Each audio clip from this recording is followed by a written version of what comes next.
I'm a master student of economics, and my question is also related to the work I do as an analyst at Bangladesh Angels Network. It's the largest investment network platform for early stage startups in the country. We connect them with angel investors or people who are established business leaders, whether in the country or abroad, and they can direct their financial resources as well as the knowledge they have into these startup founders so that they can grow. So in a way, I like to think I'm also directly working in establishing the entrepreneurial ecosystem of the country, which therefore contributes to economic growth. So my question in that context is both to both Selim sir and to Mr. Hans Timmer. So I do believe in the need and the importance for an equitable economic growth in Bangladesh because the inequality is too much.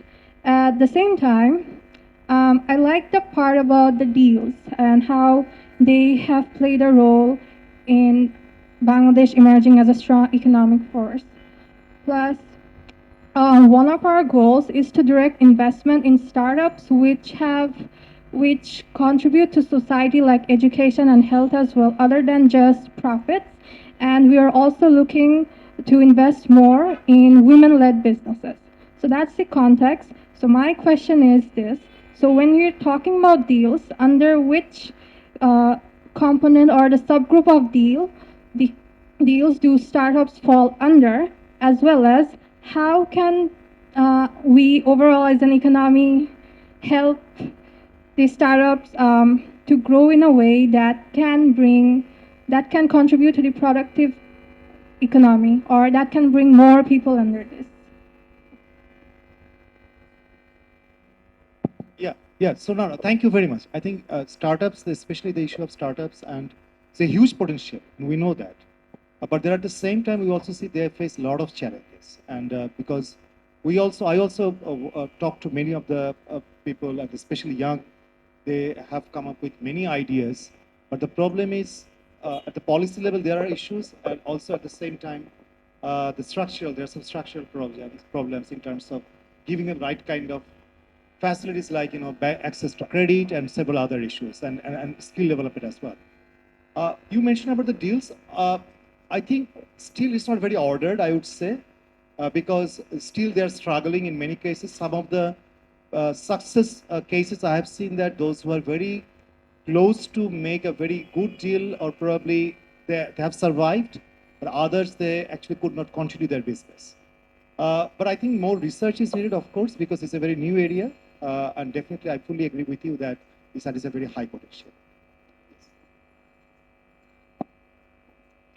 Yeah, I agree. It's not a silver bullet, but I'm very positive about these developments. We just came from Chittagong, where there was an incubator center for software companies, and part of the companies that started there had already grown quite a bit. And I do believe that there is a huge potential in Bangladesh in this area. And I think that there was a statistic there that of the freelancers on the 5 most common global platforms, Bangladesh had 16% of the market and was second after India. That shows that there is potential. At the same time, there are lots of problems. These startups are being subsidized by the government also, but that by itself is not enough. And I think much more important is what you said, is really talk with all these small companies and understand what their problems are. And we don't do that enough, also not in the World Bank. When we think about doing business, we think about big established companies in the formal sector and what their problems are. What is actually a lot more interesting is these emerging companies in the informal sector. What do they face when they try to register, when they try to sell abroad, when they had to handle the balance of payment regulations? And can something be done there? I always make the connection with fintech. Everybody agrees there that fintech is so important, you can't impose the regulations of the old banking sector on fintech, because then it would never take off. And everybody agrees that you need some kind of regulation. And so everybody agrees that you need some kind of regulatory sandbox. Let's just experiment, yeah? And then see what works best for that new sector. That has to be done with the informal sector, that has to be done with these startups.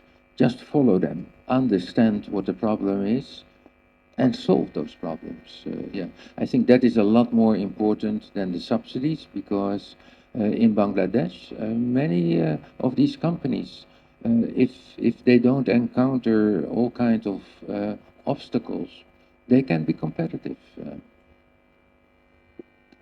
to say about it? You want to ask Vidisha answer?